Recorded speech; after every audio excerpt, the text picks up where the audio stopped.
हाय दोस्तों, मैं हूँ अमृता और आज मैं एक्सप्लेन करने जा रही हूँ 2025 में ही रिलीज हुई एक science fiction horror mystery movie companion. ये 2025 की one of high rated movies है जिसे IMDb पर 7.5 की रेटिंग मिली है क्योंकि इस फिल्म की कहानी बहुत ही ज्यादा ट्विस्टेड है। तो फिल्म की शुरुआत में हम आयरिस नाम के लड़की को देखते हैं जो हमें उसके अतीत और लाइफ के बारे में बता रही होती है। वो कहती है कि कई बार मुझे मेरी लाइफ अधूरी लगती है, मानो कोई पर्पस ही नहीं है। लेकिन मेरे जिंदगी में 2 इम्पोर्टेंट इवेंट हुए थे जिसने मुझे पूरे जिंदगी का पर्पस दे दिया। पहला इवेंट था जब मैं अपने प्यार यानी जॉश से मिली थी सुपरमार्केट में, और दूसरा इवेंट तब था जब मैंने जॉश का मर्डर कर दिया। जी हाँ, अब एग्जैक्टली क्या हुआ है ये जानने के लिए कहानी पास्ट में शिफ्ट होती है। सुपरमार्केट के सीन के बाद आयरिस और जॉश दोनों भी एक दूसरे को डेट करने लगे थे। आयरिस जॉश को बहुत ही ज्यादा प्यार करती थी। एक दिन ये दोनों भी जॉश के एक फ्रेंड के फार्म हाउस पर जा रहे थे जो कि बहुत ही सिक्लूडेड और जंगली इलाके में था। अब जैसे ही वहाँ पे पहुँचते हैं, सबसे पहले ये लोग कैट नाम के उनके एक फ्रेंड से मिलते हैं। फिर दोनों को बाकी के दोस्त मिलते हैं जिनमें होता है एलाई का पार्टनर पैट्रिक, कैट, और आखिरी में हम देखते हैं सर्गे को जिसकी ये प्रॉपर्टी थी और कैट इसी की गर्लफ्रेंड थी। अब आयरिस पहली बार सर्गे से मिल रही थी लेकिन सर्गे बहुत ही ज्यादा अजीब और क्रीपी होता है। खैर, अब आयरिस फ्रेश होकर नीचे आ जाती है और सबको ज्वाइन करती है। अब सभी लोग डिस्कस करने लगते हैं कि वो अपने पार्टनर से कैसे मिले। अब यहाँ पे आयरिस बताती है कि हम लोग एक सुपरमार्केट में मिले थे और पहली ही नजर में मुझे पता चल गया था कि मैं इस इंसान के लिए कुछ भी कर सकती हूँ। बातें तो काफी रोमांटिक चल रही थी लेकिन सभी लोग काफी वियर्ड तरीके से देख रहे होते हैं। वही कैट आयरिस से बात कर रही होती है जहाँ पे वो सर्गे की सच्चाई बताती है कि कैसे वो मैरिड है और उसे ठीक से ट्रीट नहीं करता। इस बात से आयरिस भी हैरान थी। अब यहाँ इनकी पार्टी शुरू होती है। अब अगली सुबह बहुत ही सुहाना दिन था। आयरिस जल्दी उठकर जॉश को बाहर टहलने के लिए कहती है लेकिन जॉश जो कि नींद में था वो उसे आगे जाने के लिए कहता है और उसे गले मिलते हुए कहता है कि वो जल्दी ही आएगा। अब आयरिस अकेले ही निकल जाती है लेकिन इसी बीच में वो नोटिस करती है कि उसकी जेब में एक नाइफ रखी हुई है। उसे जरा अजीब लगता है कि ये किसने रखी। कि तभी पुल पर वो सर्गे को नोटिस करती है। अब आयरिस अकेले है, ये देखकर सर्गे उसके साथ फ्लर्ट करने लगता है। आयरिस को ये चीज अच्छी नहीं लगती और बहाना बनाकर वो जाने लगती है लेकिन सर्गे उसे रोक लेता है। अब इसके बाद वो आयरिस से मदद मांगता है कि उसके पीठ पर जरा सनस्क्रीन लगा दे। अब आयरिस ना चाहते हुए भी उसकी बात माननी पड़ती है लेकिन तभी सर्गे का असली रूप सामने आता है और वो आयरिस का हाथ पकड़कर उसके साथ बदतमीजी करने लगता है। आयरिस उसे धक्का भी मारती है लेकिन वो उसका सुनता नहीं है। अब आयरिस आसपास कुछ चीजें ढूंढने लगती है और तभी उसके हाथ में कांच की बोतल लगती है जो सीधा सर्गे के सर पर दे मारती है। अब इससे सर्गे गिर जाता है। उसे बहुत ही गुस्सा आता है और अब वो आयरिस का गला पकड़कर उसे मारने लगता है लेकिन आयरिस को याद आता है और वो तुरंत उस नाइफ को निकालती है और सीधा उसके गले में मार देती है और वो उधर ही मर जाता है। अब वो काफी डर जाती है और वैसे ही खून में लथपथ घर के अंदर आ जाती है। अब सभी लोग उसकी हालत देखकर परेशान होते और पूछने लगते हैं कि हुआ क्या। अब आयरिस रोते हुए सारी सच्चाई बता देती है। अब जॉर्ज भी थोड़ा डर गया था। ये देख आयरिस उसे समझाने लगती है कि मैंने जो भी कुछ किया वो सेल्फ डिफेंस में किया, मुझे उसे मारना नहीं था। वो चिल्ला चिल्ला के यही बात कहने लगती है। अब ये देख जॉर्ज एक कमांड बोलता है, गो टू स्लीप, और उसका ऐसे कहते ही आयरिस अचानक से शट डाउन हो जाती है और यहाँ रिवील होता है कि वो एक रोबोट है, इंसान नहीं। लेकिन आयरिस को ये बात पता नहीं थी। वो खुद को इंसान ही समझती थी क्योंकि उसमें इंसानों वाले सारे इमोशंस थे। वीडियो में आगे बढ़ने से पहले दोस्तों, आप हॉलीवुड एक्सप्लेन इन हिंदी यानी इस चैनल को सपोर्ट कर सकते हो मेंबरशिप ज्वाइन करके जस्ट फॉर 29 रुपीज में, या फिर वीडियो को सुपर थैंक्स भी दे सकते हो। Thank you so much. अब कहानी देखते हैं। अब यहाँ ये चारों भी डिसाइड करते हैं कि आगे करना क्या है। काफी सोचने के बाद वे लोग पुलिस को बुलाने का सोचते हैं। अब अगर पुलिस आती है तो आयरिस बीइंग रोबोट उसे तो अरेस्ट नहीं किया जाएगा और उसके कंपनी को वापस सौंप दिया जाएगा। और उसे पूरा डिस्ट्रॉय किया जाएगा। अब कैट पुलिस को कॉल करने के लिए जाती है, लेकिन तभी वो कहता है कि मुझे आयरिस को आखिरी बार गुड बाय कहना है। इसीलिए वो दोबारा आयरिस को ऑन करता है। अब आयरिस ऑन होते ही खुद को ऐसे देखकर बहुत ही पैनिक होने लगती है कि ये सब क्या है। तो जॉर्ज कहता है कि हमें करना पड़ा क्योंकि तुमने खून कर दिया है। आयरिस उसे वापस समझाने लगती है कि वो एक एक्सीडेंट था, प्लीज मुझ पर यकीन करो। अब जॉर्ज कहता है कि मुझे पता है वो एक एक्सीडेंट था, तुम झूठ नहीं बोल सकती क्योंकि तुम्हारे अंदर तो झूठ बोलने की सेटिंग ही नहीं है। अब सेटिंग ये वर्ड सुनकर वो थोड़ी चौंक जाती है और पूछती है कि तुम क्या बोल रहे हो। तब जॉर्ज उसे बताता है कि तुम एक रोबोट हो, एक कंपेनियन रोबोट जिसे लोग अपने पार्टनर के तौर पर खरीदते हैं। आयरिस ये सच मानने के लिए तैयार नहीं थी और तभी जॉर्ज अपना फोन निकालकर उसे कंट्रोल करके आयरिस से अलग अलग भाषा में चीजें बुलवाने लगता है। आयरिस ये सब कुछ देखकर डरी हुई थी। वो कहती है कि लेकिन मेरे पास स्कूल, कॉलेज और तुमसे मिलने की यादें हैं। तो जॉर्ज उसे समझाता है कि वो सब मेमोरीज आर्टिफिशियली डाली गई है। और यहाँ हमें पास्ट में बताया जाता है कि जॉर्ज अपने लाइफ में बहुत ही स्ट्रगल कर रहा था और अपना अकेलापन दूर करने के लिए उसने आयरिस को एज अ रेंटल बेसिस पर खरीदा हुआ था, एक ऐसी रोबोट जो गर्लफ्रेंड बनकर उसके साथ रहे। अब कंपनी के लोग आयरिस को उसके घर पर लेकर आते हैं। तब एक एम्प्लॉय जॉर्ज के कहने पर उसका सारा कस्टमाइज करते हैं। जॉर्ज ने ऐसी सेटिंग करवाई थी कि आयरिस को पता ही न चले कि वो एक रोबोट है और उसका एक इंटेलिजेंस लेवल होता है उसे भी बहुत कम कर दिया था, जिसके कारण आयरिस इजीली कंट्रोल में रहे और बस वो जॉर्ज के बारे में ही सोचे। आयरिस की ऐसी भी सेटिंग होती है जहाँ पर वो किसी भी इंसान, जानवर या किसी और को नुकसान नहीं पहुँचा सकती। अब एम्प्लॉय जाने के बाद जॉर्ज ने आयरिस को अपने फोन के साथ लिंक पर लगा दिया था और इसी तरह आयरिस के पास उस सुपरमार्केट वाली यादें आ गई थी जो हमने स्टार्टिंग में देखी, लेकिन असल में ऐसा कुछ भी नहीं हुआ था। अब ये सब कुछ सुनने के बाद आयरिस कहती है कि अगर मैं रोबोट हूँ तो मैं सारी चीजें फील कर सकती हूँ। तब वो कहता है कि ये सारी प्रोग्रामिंग है। अब इनकी बातें चली रही थी तब कैट आकर थोड़ा गुस्सा होती है कि तुम क्या कर रहे हो, इसे जल्दी से शट डाउन कर दो, और वहाँ से निकल जाती है। अब जॉर्ज उससे बात करने के लिए उसके पीछे पीछे जाता है और इनके बातों से हमें दूसरा ट्विस्ट हमें समझ आता है। तक जो भी कुछ हुआ था वो इन दोनों का ही प्लान था। दरअसल इन्हें काफी समय से सर्गे को मरवाना था और आयरिस के रोबोट होने का फायदा उठाकर उन्होंने अपना प्लान को एग्जीक्यूट किया था। उस दिन चाकू भी जानबूझकर जॉर्ज ने ही उसके कपड़ों में रखा था। वही आयरिस के जाने से पहले उसने आयरिस की सेल्फ डिफेंस और अग्रेसिव मोड वाली सेटिंग को बढ़ा दिया था और जो किसी को हार्म ना करने वाली सेटिंग थी उसे भी ऑफ कर दिया था। उसे ये भी पता था कि पूल पर सर्गे उससे मिलेगा और वो आयरिस को अकेला देख उसके साथ बदतमीजी करेगा। आयरिस अपनी जान बचाने के लिए उससे मार देगी और इसी तरह इन दोनों ने ये मर्डर प्लान किया था ताकि सर्गे मरने के बाद उसके लॉकर में, उसके इस घर के लॉकर में जो $20 मिलियन है वो ये दोनों भी बांट कर ले और पूरा ब्लेम आयरिस पर आए। यहाँ हम आयरिस को देखते हैं जो बहुत ही पैनिक होने लगी थी और चेयर से और हाथ खोलने की कोशिश में वो गिर जाती है और वो चाकू से मिल जाता है। अब थोड़े समय बाद जॉर्ज उसे शट डाउन करने के लिए आ जाता है, लेकिन तब आयरिस अचानक से जॉर्ज पर अटैक कर देती है और वहाँ से फिर उसका फोन लेकर घर से भाग निकलती है।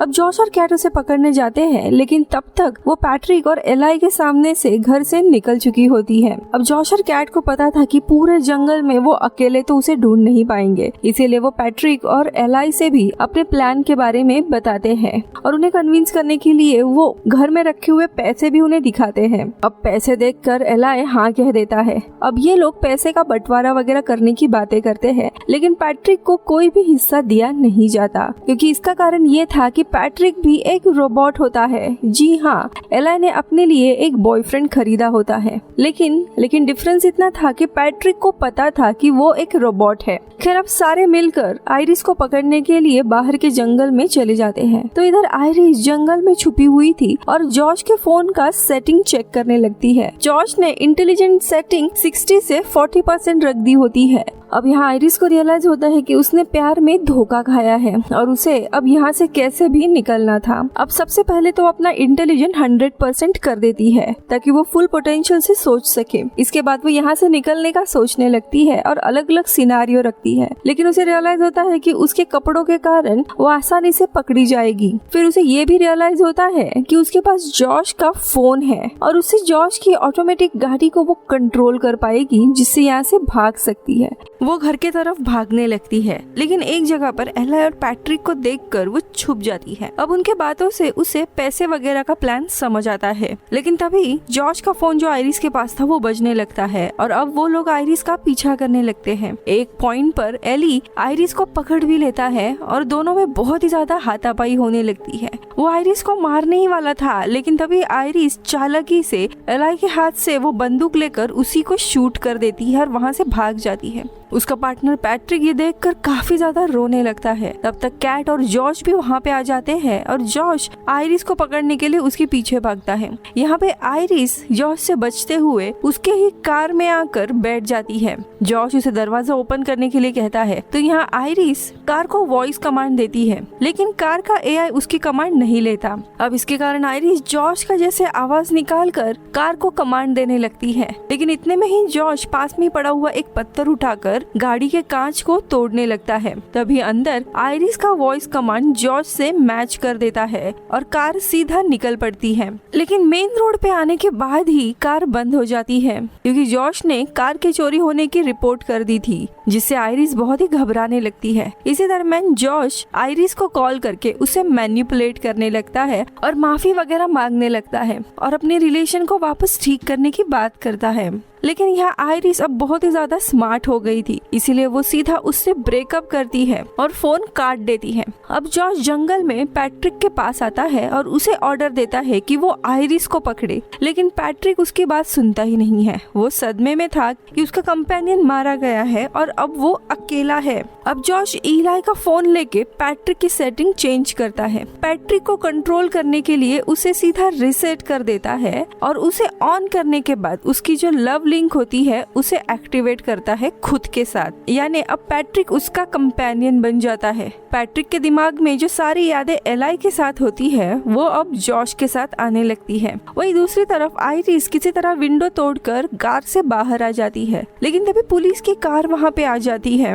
अब आयरिस यहाँ पे झूठ नहीं बोल सकती थी, इसीलिए वो जानबूझकर रशियन में बात करने लगती है और सच बता देती है कि मैं खून करके भाग रही थी, लेकिन पुलिस उसकी बात समझ नहीं पाता। इसी बीच में वो कार में पड़ा हुआ खून से लथपथ वो नाइफ देख लेता है और तुरंत उस पर गन तान देता है। अब आयरिस के पास भी कोई ऑप्शन नहीं था और वो आयरिस को अरेस्ट कर लेता है, लेकिन तब तक यहाँ पे पैट्रिक आ जाता है और वो उसे बहुत ही बुरी तरीके से मारता है, उसका पूरा चेहरा खराब कर देता है और उसे मार डालता है। जिसके बाद वो आयरिस को पकड़ने के लिए आता है। आयरिस भागने की कोशिश करती है, लेकिन पैट्रिक उसे सीधा शट डाउन कर देता है और पुलिस की ही कार लेकर वो घर आता है। और पुलिस की कार देखकर कैट और जॉर्ज बहुत ही ज्यादा डर जाते हैं और वो पैट्रिक से पूछते हैं कि ये तो पुलिस की कार है, तो पुलिस कहाँ है? तो पैट्रिक बताता है कि डिक्की में। फिर वो दोनों जब डिक्की खोल के देखते हैं तो पुलिस की तो लाश पड़ी थी। ये देखकर उनके होश उड़ जाते हैं कि एक चीज करने के पीछे अब कितने लोगों का मर्डर हो रहा है। अब कैट सीधा यहाँ से निकलने का सोच रही थी, इसीलिए इन दोनों के बीच में बहुत ही ज्यादा झगड़ा होने लगता है। कैट का मानना था कि ये सारी गलती जॉर्ज के कारण हो रही है, अगर उसने आयरिस को वापस ऑन नहीं किया होता तो ये बवाल होता ही नहीं, और वो अपना हिस्सा लेकर यहाँ से भाग रही थी। अब जॉर्ज उसे रोकने की पूरी कोशिश करता है, लेकिन वो नहीं सुनती। अब जॉर्ज को कैट के ऊपर बहुत ही गुस्सा आता है। फिर वो पैट्रिक को कैट को रोकने के लिए कहता है। वो सीधा एक चाकू लेता है और पीछे से आकर कैट पर हमला करके उसे भी मार देता है। अब रात हो जाती है और वो आयरिस को डाइनिंग टेबल पर हथकड़ी लगाकर बांध देता है और उसे ऑन करता है। आगे वो कहता है कि अब तक जो भी हुआ, जितने भी लोग मारे गए हैं, वो सारे तुम्हारे कारण हुआ है, और सबका ब्लेम आयरिस पर डालता है। लेकिन आयरिस यहाँ रिवील करती है कि उसे जॉर्ज के प्लान के बारे में पहले से ही पता था और जॉर्ज ने ही उसे जानबूझकर सर्गे का मर्डर करवाया था और इसी के कारण इन सब का जिम्मेदार मैं नहीं तुम हो। फिर वो उसकी बहुत ही ज्यादा बेइज्जती करती है और उसे जलील करती है। इसके कारण जॉर्ज का ईगो हर्ट हो जाता है। अब उसे सजा देने के लिए उसका इंटेलिजेंस 0 कर देता है और उसे मोमबत्ती पर अपना हाथ रखने को कहता है। अब वो उसी का ऑर्डर फॉलो करती है और देखते ही देखते उसका पूरा सिंथेटिक हाथ जलने लगता है। आयरिस अंदर ही अंदर रोने लगती है, लेकिन वो अपना हाथ नहीं हटा सकती थी। अब वहाँ बहुत ही ज्यादा आग लग जाती है, जिसके कारण जॉर्ज पैट्रिक को उस पर पानी डालने के लिए कहता है। जिसके बाद वो आयरिस को गन देकर उसे खुद को ही मार देने के लिए कहता है। अब आयरिस का मन इसके लिए नहीं मान रहा था, वो बहुत ही ज्यादा रोने लगती है, लेकिन उसके प्रोग्रामिंग के अनुसार उसे जॉर्ज की बात माननी पड़ती है और वो खुद को शूट कर देती है सर पर। बेचारी वही मारी जाती है। अब जॉर्ज के पास एक प्लान होता है सारे पैसे हथियाने का। सबसे पहले वो 911 को कॉल करके कंपनी वालों को बुला देता है। कंपनी वाले आने के बाद वो झूठ मूठ की कहानी सुनाता है। वहाँ पर उसने पैट्रिक को भी पुलिस के कपड़े पहनाकर खड़ा किया होता है और as a police officer introduce करवाता है। वो कहता है कि मैं कुर्सी से बंधा हुआ था और ये पुलिस ऑफिसर आने के बाद उन्होंने ही मुझे होश में लाया। अब वो एम्प्लॉय पूछते हैं कि ये सब कुछ कैसे शुरू हुआ। तब जॉर्ज बताता है कि दरअसल मैं और मेरी दोस्त कैट फ्लर्ट कर रहे थे और आयरिस ये देखकर बर्दाश्त नहीं कर पाई और इसी जेलसी के चलते उसने मुझे कुर्सी से बांध दिया और एक एक करके मेरे सारे दोस्तों को वो मारने लगी। मैंने किसी तरह पुलिस को कॉल किया और इसीलिए पुलिस यहाँ पर मुझे बचाने के लिए आए। अब एम्प्लॉय पूछते हैं कि फिर आयरिस को किसने मारा, पुलिस ने? तब पैट्रिक जो अब तक चुपचाप खड़ा था और झूठ नहीं बोल सकता, वो कहता है कि नहीं, आयरिस ने खुद को ही मार डाला। अब ये सुन के जॉर्ज कहता है हाँ, जेलसी में ही उसने खुद को मार डाला और वो ऑफिसर को कन्विंस करने लगता है।